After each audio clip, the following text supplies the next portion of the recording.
Hello दोस्तों, आपका स्वागत है स्कॉलर एलाइट में। जो लोग ये वीडियो पहली बार देख रहे हैं तो उनसे रिक्वेस्ट है कि आप हमारे चैनल को सब्सक्राइब कर लीजिए ताकि जो भी वीडियोस मैं अपलोड करूंगा आपको नोटिफिकेशन के माध्यम से पता चलता रहे। चलिए स्टार्ट करते हैं। आज हम बात करेंगे यहाँ पर भौतिक विज्ञान के अंतर्गत जो गति है यानी कि मोशन का चैप्टर है वो, और इसके साथ हम फोर्सेस को भी जानेंगे यानी कि बल को भी हम यहाँ पर जानेंगे। तो चलिए स्टार्ट करते हैं। बात करते हैं गति की यानी कि मोशन। तो गति होता क्या है, तो देखिए हमारे पास जो है, यदि किसी वस्तु की स्थिति अपने वातावरण के सापेक्ष समय के साथ साथ बदलती है तो वह वस्तु गति अथवा ठीक है जो गति है आपका गति अवस्था में कही जाती है। यानी कि बात यह कही जा रही है, अगर हम इसको आसान शब्दों में बात करें कि कोई एक वस्तु है अपने वातावरण में रखी है और समय के सापेक्ष अपनी स्थिति बदल रही है। यानी कि वो यहाँ पे है 1 बजे, मान लीजिए टाइम लेते हैं हम, 1 बजे वो यहाँ पे थी, 2 बजे वो यहाँ पे आ गया, 3 बजे वो यहाँ पे आ गया, 4 बजे वो यहाँ पे आ गया, 5 बजे वो, तो समय के साथ वो अपनी पोजीशन को बदल रहा है। पहले यहाँ था, फिर यहाँ, फिर यहाँ, फिर यहाँ, फिर यहाँ। तो गति को मतलब अपनी पोजीशन को बदल रहा है, अपनी अवस्था को बदल रहा है। तो ये अपनी एक गति अवस्था में मोशन के साथ हो रहा है। तो ऐसा हम बोल सकते हैं कि अगर वातावरण के सापेक्ष समय के साथ साथ अगर वो बदलता जाता है, अपना पोजीशन को, अपनी स्थिति को बदल रहा है, तो इसको हम बोलेंगे कि वह वस्तु गति में है। यदि किसी वस्तु की स्थिति अपने वातावरण के सापेक्ष समय के साथ साथ नहीं बदलती तो वह वस्तु विरामावस्था में कहलाती है। यानी कि फिर से एग्जाम्पल, ये एक वस्तु है, 1 बजे भी यही थी, 2 बजे भी यही, 3 बजे भी यही, 4 बजे भी यही, 5 बजे भी यही, 6 बजे भी यही। तो समय के साथ वो एक ही जगह पे है तो स्थिति नहीं बदल रही। इसका मतलब यह है कि वह जो है गतिमान नहीं है, यानी कि वह विराम अवस्था में है। चलिए और कुछ हम देखते हैं पॉइंट्स। किसी वस्तु द्वारा निश्चित समय में चले गए मार्ग की संपूर्ण लंबाई, ठीक है, मार्ग की संपूर्ण लंबाई को डिस्टेंस कहते हैं यानी कि दूरी कहते हैं। यानी कि वही चीज, कोई वस्तु है एक निश्चित समय में इस बिंदु से इस बिंदु तक चली तो उसके द्वारा जो ये दूरी तय की गई इसको हम बोलेंगे दूरी या फिर डिस्टेंस। ठीक, तो ये चीजें जो है कुछ बेसिक चीजें हैं जिनको हमको जानना बहुत जरूरी है। यह एक अदिश राशि है यानी कि स्केलर जो राशि है, इसका मात्रक मीटर है। इसका मात्रक क्या है? मीटर है। देखिए अदिश क्यों? अदिश मैंने बताया था पिछले पार्ट में कि जिसमें दिशा का कोई बोध ही ना हो। तो अब गति की बात की जा रही है। मान लीजिए ये वस्तु है, यहां भी जा सकती है, यहां भी जा सकती है, यहां भी जा सकती है, यहां भी जा सकती है, यहां भी जा सकती है, यहां भी जा सकती है, यहां भी जा सकती है और यहां भी जा सकती है। कहीं भी दिशा में जा सकती है। तो दिशा निर्धारित नहीं है, कहीं भी जाएगी तो गति होगी। तो इसलिए हमने इसको क्या बोला? यह एक अदिश राशि है और इसका मात्रक क्या है? मीटर है। गतिमान वस्तु द्वारा चली गई दूरी सदैव धनात्मक होगी। चली गई दूरी धनात्मक होगी, बनी सी बात है, कोई पॉजिटिव नहीं होगा कि अगर वो गतिमान है तो 1 किलोमीटर ना चल के -1 किलोमीटर चला, तो ऐसा कभी नहीं होगा। ठीक है, चलिए। किसी वस्तु की अंतिम एवं प्रारंभिक स्थितियों के बीच की दूरी को विस्थापन यानी कि डिस्प्लेसमेंट कहते हैं। यह एक सदिश राशि है और इसका ऐसा ही मात्रक मीटर है। विस्थापन का मान धनात्मक, ऋणात्मक या शून्य कुछ भी हो सकता है। यानी कि यहाँ पर विस्थापन की बात की जा रही है, डिस्प्लेसमेंट की बात की जा रही है। तो इसमें क्या बोला जा रहा है? किसी वस्तु की अंतिम एवं प्रारंभिक स्थितियों के बीच की दूरी, यानी कि ये हो गई प्रारंभिक स्थिति और ये हो गई मान लीजिए अंतिम स्थिति। तो इसके जो बीच की दूरी है इसको हम क्या बोल रहे हैं? डिस्प्लेसमेंट बोल रहे हैं या विस्थापन बोलते हैं। इसमें एक दिशा रहेगी। इसमें एक दिशा इसलिए रहेगी, क्यों रहेगी दिशा?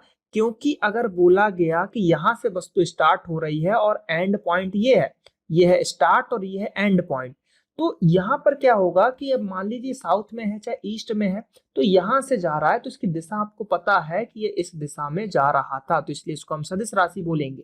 एक और पॉइंट था इसमें कि इसका मान धनात्मक, ऋणात्मक और शून्य भी हो सकता है।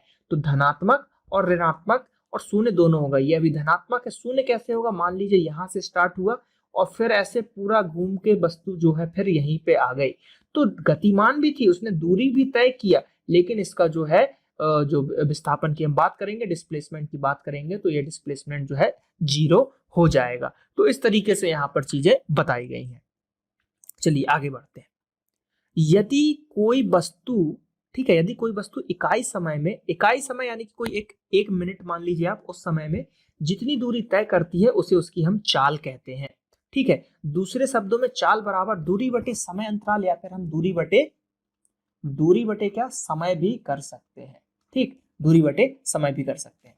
तो ये चाल की परिभाषा है, मेनली नॉर्मल सी परिभाषा है, सबको याद ही रहती है।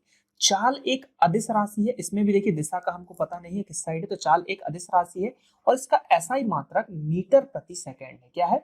मीटर प्रति सेकंड है। तो ये आपको यहाँ पर याद रखना है, एसआई मात्रक, जिसमें अब मीटर प्रति सेकंड का जो है इनवर्स लिखा जाता है, यानी कि वही चीज देखिए मीटर बटे हमने हम सेकंड किया, तो जैसा कि हमने विमीय सूत्र में बताया था कि जब ये s ऊपर जाएगा तो यहाँ पर माइनस हो जाएगा, तो मीटर प्रति सेकंड को हम ऐसा भी डिनोशन में दे सकते हैं। सांकेतिक रूप मीटर बटे s या फिर ms ऐसा भी हम लिखा जाता है। चाल सदैव धनात्मक होती है, चाल जो होगी हमेशा कैसी होगी? धनात्मक ही होगी। चलिए, आई होप कि चीजें क्लियर हो रही होंगी। ये जो है आपके एनसीईआरटी से रिलेटेड चीजें हैं, तो एनसीईआरटी से ये चीजें निकाली गई हैं। कक्षा 6वीं से लेके 10वीं तक की साइंस इसमें मैं कवर करूंगा।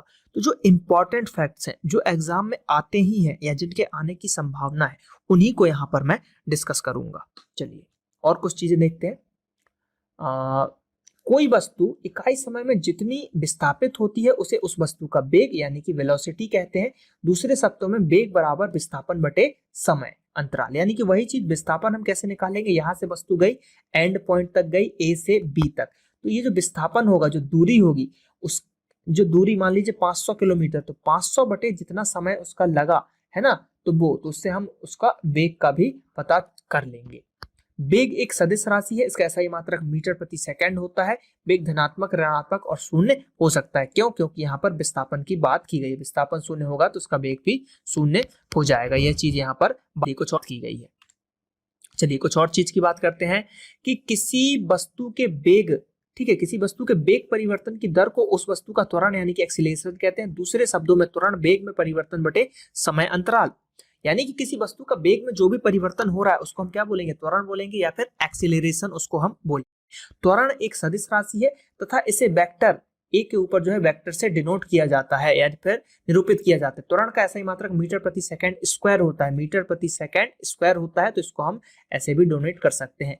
विमीय सूत्र में ये चीजें मैंने आपको सिखाई हुई है और इसको आजकल जो है इस तरीके से लिखा जा रहा है। तो ये चीज बहुत ही बेसिक चीजें हैं, फॉर्मूले भी कभी कभी पूछ लिया जाता है कि त्वरण क्या होता है, तो वेग में परिवर्तन बटे समय अंतराल या फिर समय भी आप उसको बोल सकते हो।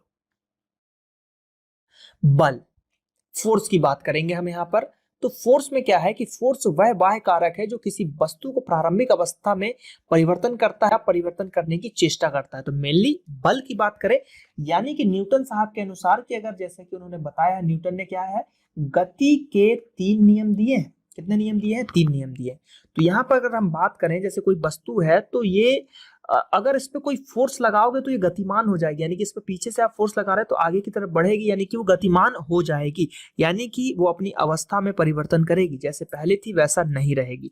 तो ये चीजें हमने यहाँ पर, गति है यानी कि गति बनाने के लिए फोर्स की आवश्यकता जरूरी है।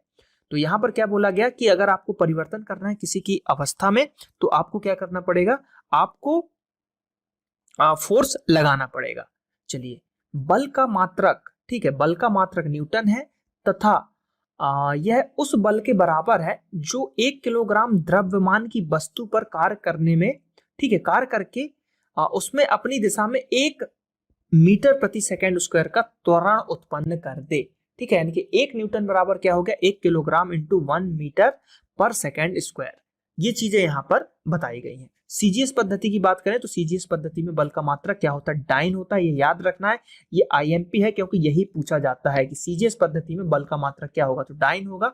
और 1 न्यूटन बराबर होता है 10⁵ डाइन। मोस्ट आईएमपी क्वेश्चन, ठीक है, मोस्ट आईएमपी क्वेश्चन, बिल्कुल ये आपको जो है यहाँ पर याद रखना है, क्योंकि ये अगर आप याद है तो एग्जाम में 1 नंबर आपके पक्के हैं। ठीक है, चलिए, तो यहाँ पर क्या क्या चीजें पढ़ी हमने? सबसे पहले कि जो बल है वो क्या करता है, किसी भी जो पदार्थ है, मतलब कोई भी वस्तु है, उसकी अवस्था में चेंज करेगा। दूसरा कि बल का सीजीएस मात्रक डाइन होता है और 1 न्यूटन बराबर कितना होता है? 10⁵ डाइन। चलिए, बल की बात करें, बल प्रायः यानी कि कर्ष यानी कि पुश तथा अपकर्ष पुल के स्वरूप में लगाए जाते हैं। परंतु प्रकृति में बल मूलतः निम्नलिखित प्रकार के होते हैं, यानी कि 4 प्रकार के होते हैं। पहला है हमारे पास गुरुत्वाकर्षण बल, विद्युत चुंबकीय बल, दुर्बल या क्षीण बल, या फिर प्रबल बल यानी कि gravitational force, electromagnetic force, weak force और स्ट्रॉन्ग फोर्स। तो चलिए इनके बारे में थोड़ी सी हम डिटेल देखते हैं। तो यहाँ पर देखिए डिटेल ऐसा है कि जो गुरुत्वाकर्षण बल है यानी कि हमारा जो ग्रेविटी है, जब गुरुत्वाकर्षण का चैप्टर आएगा तो इसको हम बहुत ही डिटेल में पढ़ेंगे। तो यहाँ पर मैं शॉर्ट में बताता हूँ। गुरुत्वाकर्षण यानी कि हमारी पृथ्वी एक चुंबक की तरह कार्य करती है, नॉर्थ और साउथ पोल इसमें भी होते हैं, चुंबक की तरह हमारी पृथ्वी कार्य करती है। तो पृथ्वी पर हम कोई भी चीज ऊपर फेंकते हैं तो वो नीचे ही गिर जाती है, यानी कि ये हमारा जो है गुरुत्वाकर्षण बल है, पृथ्वी हर चीज को खींचती है। तो ये हो गया पृथ्वी का गुरुत्वाकर्षण बल। अब विद्युत चुंबकीय बल क्या होता है कि विद्युत की जो सहायता से हम एक मैग्नेटिक फील्ड जनरेट करते हैं जो कि बहुत ही शक्तिशाली होता है, और वो भी किसी की हर चीज मतलब जिस चीज के लिए बनाया गया है उसको वो वहां पर आकर्षित करेगा। तो ये एक हो गया आपका इलेक्ट्रोमैग्नेटिक फोर्स। अब दुर्बल या क्षीण बल और प्रबल बल। तो दुर्बल बल क्या, जो कमजोर तरीके का बल हो, आप किसी भी चीज को कमजोर तरीके से अगर किया जा रहा है तो वहां पे दुर्बल बल हो जाएगा। जैसे कि ग्रेफाइड है तो उसके जो अणु होते हैं उनके बीच में दुर्बल बल होता है, ज्यादा बल नहीं होता। प्रबल बल यानी कि स्ट्रॉन्ग बॉन्डिंग हो, जैसे कि हीरा है आपका, नेचुरल में बात करें तो उसके बीच की बॉन्डिंग बहुत ही स्ट्रांग होती है। तो इस तरीके से हम इसको बोल सकते हैं कि दुर्बल बल और प्रबल बल। बाकी हम इसको डिटेल में देखेंगे। बात करते हैं, गति की बात चल रही है तो यहाँ पर गति की बात में अगर न्यूटन साहब ना आए तो ऐसा नहीं हो सकता। तो ये न्यूटन जी हैं हमारे, जिन्होंने गति के 3 नियम दिए जिनको हमको पढ़ना पड़ता है। तो देखते हैं न्यूटन्स लॉ। न्यूटन जी ने कब 1687 ईस्वी में अपनी पुस्तक जो है प्रिंसिपिया, ठीक है, प्रिंसिपिया में सबसे पहले गति के नियम को प्रतिपादित किया। तो पहला गति का नियम देखते हैं, न्यूटन की गति का प्रथम नियम, यदि कोई वस्तु विराम अवस्था में है तो वह विराम अवस्था में रहेगी, और वह एक समान चाल से सीधी रेखा में चल रही हो तो वैसे ही चलती रही जब तक उस पर कोई बाह्य बल आकर उसकी वर्तमान अवस्था में परिवर्तन ना कर दिया जाए। तो भाई मैंने बोला गति और बल एक दूसरे से रिलेटेड है। कोई वस्तु अगर जैसे कि अंतरिक्ष में होता है ये सब चीजें, 40 की स्पीड से अगर वो चल रही है तो वो जब तक चलती रहेगी जब तक उसको या तो कोई पीछे से और धक्का ना दे दे या फिर आगे से कोई आकर रोक ना दे। तो निर्वात में ये चीजें लागू होती है। लेकिन जैसे कि यहाँ पर अगर हम पृथ्वी पे बात करेंगे तो अगर 40 की स्पीड से हमने उसको फेंका तो धीरे धीरे वो स्लो हो जाता है। क्यों? क्योंकि वहां पर गुरुत्वाकर्षण नीचे काम करता है हमारा। तो इसलिए ये चीज निर्वात पे लागू हो रही है कि अगर कोई वस्तु विराम अवस्था में है तो वैसी ही रखी रही। अब देखिए चलती अवस्था में तो है, लेकिन अब विराम अवस्था में मान लीजिए रखी हुई है तो उसको भी तो आपको चेंज करना पड़ेगा ना। तो ये पृथ्वी पे जैसे कोई वस्तु रखी रहती है तो विराम अवस्था में जब तक रखी रहेगी जब तक आप उसको धक्का ना दो या कोई उसको धक्का ना दे या कोई फोर्स ना उस पर लग जाए।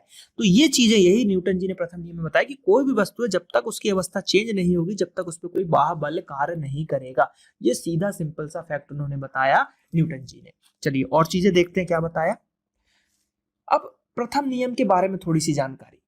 प्रथम नियम को ही गैलीलियो का भी नियम कहते हैं। न्यूटन के प्रथम नियम को गैलीलियो का भी नियम कहते हैं। मोस्ट आईएमपी क्वेश्चंस एग्जाम में बहुत बार पूछे गए हैं। चलिए कम ऑन फिर से, गैलीलियो का नियम, क्वेश्चन ऐसा बनेगा, गैलीलियो का नियम किसको कहा जाता है? तो न्यूटन के प्रथम नियम को गैलीलियो का भी नियम कहा जाता है, या जड़त्व का नियम, लॉ ऑफ इनर्शिया भी उसको कहते हैं। तो ये 2-3 क्वेश्चन हैं जो एक ही आंसर एक ही है लेकिन घुमा के 3-4 क्वेश्चन बनेंगे। बाह्य बल के अभाव में किसी वस्तु की अपनी विरामावस्था या समान गति की अवस्था को बनाए रखने की प्रवृत्ति को जड़त्व कहते हैं। बाह्य बल के अभाव में किसी वस्तु की अपनी विराम अवस्था या समान गति की अवस्था को बनाए रखने की प्रवृत्ति को हम क्या कहते हैं? जड़त्व कहते हैं। अब जड़त्व क्या है? जड़त्व है 2 प्रकार का, एक है विराम जड़त्व और दूसरा है गति का जड़त्व। अब विराम क्या होता है कि जैसे कि कोई वस्तु रखी हुई है तो वो विराम अवस्था में, अब एक मान लीजिए बस का, जैसे सबसे ज्यादा बस का एग्जांपल दिया जाता है, या कहीं भी आप बैठे हुए एकदम से कोई वस्तु चलेगी तो निचला हिस्सा आपका टच है तो वो क्या होगा कि बढ़ेगा लेकिन ऊपर का हिस्सा टच नहीं, तो आप एकदम से पीछे की ओर झुक जाओगे, ठीक। और गति का जड़ा तो क्या होता है, चलती हुई गाड़ी है उसमें भी नीचे का हिस्सा आपका टच है तो एकदम से अगर ब्रेक मारता है तो आप आगे की तरफ चले जाते हो क्योंकि ऊपर का हिस्सा जो है वो उसी अवस्था में बना रहता है। तो ये दोनों फैक्ट हैं, विराम का जड़त्व और गति का जड़त्व। जैसे दैनिक जीवन में गति के निम्नलिखित उदाहरण है, देखते हैं क्या। ठहरी हुई मोटर या फिर रेलगाड़ी के अचानक चल पड़ने पर उसमें बैठे यात्रियों की ओर गिर जाते हैं। उसके बाद बात करते हैं, जैसे यही जो मैंने पहला बताया आपको, ये जो मैंने एग्जाम्पल यहाँ पर दिया, ये दिया मैंने यहाँ पर जो विराम अवस्था, तो वही चीज थी यहाँ पर। तो ठहरी हुई मोटर या रेलगाड़ी के अचानक चलने पर पीछे की ओर झुकता है, यानी कि विराम का जड़त्व हो गया। चलती हुई मोटर गाड़ी पर अचानक रुक जाने पर आगे की ओर झुकते हैं, तो ये हो गया आपका गति का जड़त्व। चलती हुई बस से उतरते समय यात्री आगे की ओर गिर पड़ते हैं। फिर कंबल को डंडे से पीटने पर उसमें धूल के कण गिर जाते हैं, यानी कि वही है, वो विराम अवस्था में रहते हैं। एकदम से छड़ी पड़ी तो वो वहीं रह गए, कंबल हट गई। तो ये चीजें हैं जो विराम अवस्था का जड़त्व है। हथौड़े को हत्थे में कसने के लिए हत्थे को जमीन पर मारते हैं। तो ये सब चीजें जो है क्या है, उसके एग्जाम्पल है यहाँ पर। अब न्यूटन का जो प्रथम नियम है, ठीक है, न्यूटन के प्रथम नियम से हमें क्या पता चलता है? तो न्यूटन के प्रथम नियम से हमें फोर्स की परिभाषा मिलती है। क्या मिलती है? डेफिनेशन मिलती है। तो ये question very IMP, even MPPSC, UPSC, इन सब एग्जामों में भी ये क्वेश्चंस पूछे जा चुके हैं। रेलवे, आरआरबी, एसएससी, ये तो उनके फेवरेट ही क्वेश्चन है कि बल की परिभाषा न्यूटन के किस नियम से मिलती है? तो न्यूटन के प्रथम नियम से हमको बल की परिभाषा मिलती है। और कुछ पॉइंट देखते हैं।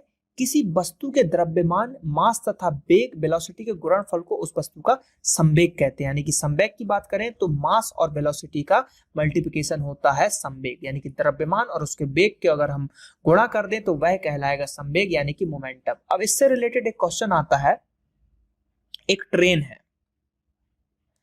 और एक बस है, दोनों 50 की स्पीड से जा रही हैं, ठीक। आगे जाके मान लीजिए टकरा जाती है, किसका संवेग ज्यादा होगा? ट्रेन का या बस का? किसका संवेग ज्यादा होगा? तो इसमें आंसर आप इसी फॉर्मूले से लगाओगे, mass into velocity, mass into velocity. तो अब देखिए, ट्रेन 50 की स्पीड, बस 50 की स्पीड। मान लीजिए ट्रेन का हमने मास लिया 500 केजी, ठीक है, और वेग था 50। अब बस की बात करें तो वो 100 ही था, तो 100 इंटू 50। तो इसमें क्या हुआ? ये हो गया आपका 5000। बस का कितना निकला? आपका 5000 निकला। लेकिन इसका कितना लिखने का? ट्रेन का अगर निकालोगे तो 25,000 निकलेगा, यानी कि संवेग किसका ज्यादा होगा? ट्रेन का। तो कुल मिला के भारी वस्तु का संवेग ज्यादा होगा। तो जो भी बड़ी वस्तु होगी, भारी वस्तु होगी, तो उसका संवेग ज्यादा होगा। तो ऐसा रियल लाइफ के एग्जाम्पल एग्जाम में पूछे जाते हैं। संवेग एक सदिश राशि है, इसका मात्रक किलोग्राम मीटर पर सेकेंड या न्यूटन सेकेंड होता है। तो संवेग का मात्रक आपको याद रखना है, एक तो ये सदिश राशि है, दूसरा न्यूटन सेकेंड इसका मात्रक होता है, या फिर kilogram KG metre, kilogram metre per second, kilogram metre per second इसका मात्रक होता है। दो चीज, एक न्यूटन के फॉर्म में न्यूटन सेकेंड और दूसरा किलोग्राम मीटर पर सेकेंड इसका मात्रक होता है। मात्रक में मैं इसलिए जोर दे रहा हूं क्योंकि मात्रक जो है इंपॉर्टेंट है, मात्रक पूछे जाते हैं। अब न्यूटन के गति का दूसरा नियम देखते हैं। 3 नियम बताए थे उन्होंने। दूसरा, न्यूटन के गति के द्वितीय नियम में क्या होगा के अनुसार किसी वस्तु के संवेग परिवर्तन की दर उस वस्तु पर आरोपित बल के अनुक्रमानुपाती होती है ना, उस पर आरोपित बल के अनुक्रमानुपाती होती है, तथा संवेग परिवर्तन आरोपित बल की दिशा में ही होता है। यानी कि जो संवेग का परिवर्तन होगा वो जो बल जिस दिशा में आरोपित किया जा रहा है वहीं पे होगा। तो और चीजें देखते हैं, इसमें क्या बोला गया है कि अब यदि किसी वस्तु पर आरोपित बल F तथा उसका द्रव्यमान m तथा उस वस्तु में बल की दिशा में उत्पन्न त्वरण a हो, तो उस नियम के अनुसार क्या होगा? यानी कि इस नियम के अनुसार फोर्स बराबर होगा मास यानी कि द्रव्यमान इंटू त्वरण। ये तो एक क्वेश्चन चीज और, ये है आपके पहले, देखिए इसमें क्या बोला जा रहा है, न्यूटन का पहला नियम दूसरे नियम का ही एक अंग है दूसरे नियम का ही एक अंग। क्योंकि पहले में हमको क्या मिल रही थी? डेफिनेशन मिल रही थी, किसकी? फोर्स की डेफिनेशन। और दूसरे नियम में हमको क्या मिला? न्यूटन के दूसरे नियम में हमें बल का व्यंजक प्राप्त हो गया, हमको वेरिएबल मिला। बल का वेरिएबल जो है व्यंजक दूसरे मिला। ये दो क्वेश्चन बहुत ही कंफ्यूजन होते हैं। बल का व्यंजक किस नियम से प्राप्त होता है, बल में का जो वेरिएबल है वो किस नियम में प्राप्त होता है? तो वो जो हमको मिलता है वो मिलता है न्यूटन के गति के दूसरे नियम में, और बल की परिभाषा मिलती है न्यूटन के गति के फर्स्ट नियम में। तो ये सब चीजें याद रखना है। सीधे सीधे आपको याद रखना है कि F बराबर m इंटू ए, जो ये होता है सेकेंड लॉ ऑफ जो है मोशन, यानी कि न्यूटन के लॉ का। चलिए, अब न्यूटन के दूसरे नियम के अनुसार गुरुत्वीय बल इक्वल टू द्रव्यमान इंटू गुरुत्वीय त्वरण, यानी कि ग्रेविटेशनल फोर्स की बात की जाएगी तो वो मास इंटू जो है गुरुत्वीय त्वरण जो होगा उससे हम बात करेंगे। तो देखते हैं यहाँ पर क्या बात की जा रही है। किसी वस्तु पर लगने वाले गुरुत्वीय बल को वस्तु का भार कहते हैं और भार को W से तथा गुरुत्वीय त्वरण को G से दर्शाया जाता है। ठीक है, तो यहाँ पे W की बात की गई इस प्रकार M इंटू ए, यानी कि M है ए ही हो रहा है, लेकिन 1 किलोग्राम भार बराबर कितना होगा 9, क्योंकि जो G का मान होता है वो कितना होता है 9.8 न्यूटन हमने पढ़ा है, या फिर जो मीटर पर सेकेंड स्क्वायर हमने पढ़ा है इसको, G का मान इतना होता है। तो इस तरीके से 1 किलोग्राम भार का जो अगर हम निकालेंगे आपके गुरुत्वीय बल में तो वो हो जाएगा 9.8 न्यूटन। कितना हो जाएगा 9.8 न्यूटन। तो ये चीज आपको याद रखना है, मेनली जी के मान के लिए समझाया गया। तो जी का मान कितना होता है 9.8 न्यूटन होता है, या फिर मीटर सेकेंड स्क्वायर, या फिर एम एस इसके ऊपर -2 की पावर। तो इस 3 तरीके से क्वेश्चन आपके सामने आ सकते हैं। चलिए अब तीसरे नियम की बात कर लेते हैं। तीसरा नियम क्या बोला जा रहा है, तो न्यूटन की गति के तृतीय नियम की बात करें तो इसमें क्या बोला जा रहा है कि प्रत्येक क्रिया के बराबर परंतु विपरीत दिशा में प्रतिक्रिया होती है। प्रत्येक क्रिया के बराबर परंतु विपरीत दिशा में प्रतिक्रिया जो है, मतलब बराबर प्रक्रिया होती है। वही चीज आपने कोई जैसे दीवार है, दीवार पे एक रबड़ की बॉल मारी 50 की स्पीड से, तो वो क्या होगा क्रिया के बराबर, प्रतिक्रिया के बराबर परंतु विपरीत दिशा में प्रतिक्रिया, तो बॉल वापस उसी स्पीड से आपके पास आएगी। तो यही चीज न्यूटन ने बताया है। तो न्यूटन के तीसरे नियम को क्रिया प्रतिक्रिया नियम भी कहा जाता है। न्यूटन के दूसरे नियम से पहले तथा तीसरे नियम का जो है निगमन किया जा सकता है, यानी कि जो दूसरा है F बराबर ma, इससे आप पहला नियम को भी डिराइव कर सकते हो। और मतलब मेनली जो सेकंड नियम बहुत ही इंपॉर्टेंट है, बाकी तीसरे नियम को भी हम इससे इसका निगमन किया जा सकता है। ये चीज यहाँ पे बोला गया। तो क्वेश्चन यहाँ पे ये भी आ सकता है कि न्यूटन का कौन सा ऐसा नियम है जिससे दोनों नियम को हम डिराइव कर सकते हैं, दोनों नियम का निगमन हो जाएगा उससे। तो वो है आपका सेकंड नियम, सेकंड लॉ जो है आपका न्यूटन का, उससे आपका ये चीजें सही हो जाएंगी। चलिए आई होप कि ये चीजें आपको समझ में आ रही हो। क्विक टाइप का है, बहुत ही ज्यादा डिटेल नहीं है इसमें, क्योंकि ये एनसीईआरटी सार संग्रह है। दैनिक जीवन में तीसरे नियम के कुछ उदाहरण देखते हैं। बंदूक से गोली चलाने पर बंदूकधारी को पीछे की ओर झटका लगता है, तो ये भी तीसरा नियम का है। जब नाविक नाव के किनारे कूदता है तो वह नाव पर पीछे की ओर बल लगाता है, नाव को धक्का दिया उसने पीछे की ओर। जब हम पानी में कूदते हैं तो हम तैरने के लिए अपने हाथ पैरों को चलाकर पानी को पीछे की ओर धकेलते हैं, यानी कि हम स्विमिंग करते हैं तो हाथ को ऐसे ऐसे करते हैं तो हम आगे बढ़ते जाते हैं, तो बल इधर लगाते हैं लेकिन बढ़ते आगे, गोली आगे जाती है बंदूक पीछे आती है। तो ये तीसरे नियम के उदाहरण हैं। तो यहाँ पर जो है हमने आज गति पढ़ा, गति में थोड़ा सा हमने बल भी देखा, क्योंकि बल के बिना जो है गति का कोई रोल ही नहीं है। चीजें हमने यहाँ पर सीखी। सार संग्रह था एनसीईआरटी का। तो आई होप कि ये वीडियोस आपको अच्छे लग रहे होंगे। तो लाइक कीजिए वीडियोस को, कमेंट कीजिए, ज्यादा से ज्यादा शेयर कीजिए अपने दोस्तों के साथ। तो ऐसे ही ताकि मेरे को मोटिवेशन मिलता रहे, मैं और वीडियोस आप लोगों के लिए बनाता रहूं।